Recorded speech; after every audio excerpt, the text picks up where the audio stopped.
இங்கே ஒரு ஜாம்பி ரோட்டில் தண்ணி நடந்துட்டு போகுது. அப்போ பார்த்து சில பேர் காரில் வந்துட்டு அது மேலே தண்ணி பாட்டில் அடிச்சுட்டு போகிறாங்க. பாவம் அந்த ஜாம்பி என்ன பண்ணும்?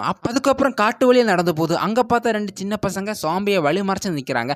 ஜாம்பியும் எதுக்கிட்டா வம்புன்னு சொல்லிட்டு அப்படியே அதுக்கு பாட்டுக்கு போகுது. பார்த்தா ஜாம்பியை விடாமல் அது நெஞ்சிலேயே கம்பை குத்தி வச்சிருக்காங்க. என்ன பண்ணுறேன்னு தெரியாமல் இங்கே வந்து பார்த்தா இங்கே ஒருத்தன் ஜாம்பியை போட்டு அடிச்சிட்டு இருக்கான். அப்படி இங்கே வந்து ஒரு ஆள் புக்கு படிச்சுட்டு இருக்கு. அவங்ககிட்ட ஹெல்ப் பண்ணலான்னு போகும்போது வேற ஒருத்தன் வந்துட்டு ஜாம்பியை அடிச்சுட்டு ஜாம்பியோட ஷூவை எடுத்துட்டு ஓடுறான். என்னடா நடக்குதுங்கன்னு இருக்கும்போது தான் அந்த 2 பசங்க மறுபடியும் வந்துட்டாங்க. ஜாம்பிக்கு பயம் வந்துடுச்சு. என்னடா பண்ணுவேன்னு சொல்லிட்டு அப்படியே தலைதறிக்க ஓடிட்டு இருக்காங்க. அந்த பசங்களை விடாம ஒரு ஜாம்பியை ஒரு செமித்தேரியில் கொண்டு போய் இந்த ஜாம்பியை கொல்றதுக்காகவே ஒரு குழி தோண்டி வச்சிருக்காங்க. அந்த குழியில போட்டு அப்படியே புதைச்சிட்டாங்க. கொஞ்ச நேரத்திலே ஜாம்பியோட கை வெளியில வந்துருச்சு. அப்படியே அந்த கையை பிடிச்சு ஒரு ஆள் மேலே தூக்கி போடுறாரு. பார்த்தா ஜாம்பிக்கு பார்த்ததும் லவ் வந்துருச்சு. 2 பேரும் நல்லா ரொமான்ஸ் பண்ணிட்டு இருக்காங்க. இப்படியே 2 பேரும் பேசிட்டு இருக்கும்போது அந்த லவ்வரை சுட்டு வந்துட்டாங்க. இந்த ஜாம்பியால தாங்க முடியல. பார்த்தா அந்த 2 பசங்க தான் இன்னி விடக்கூடாதுன்னு சொல்லிட்டு 2 பேரையும் கொன்னுடுச்சு. ஆமா.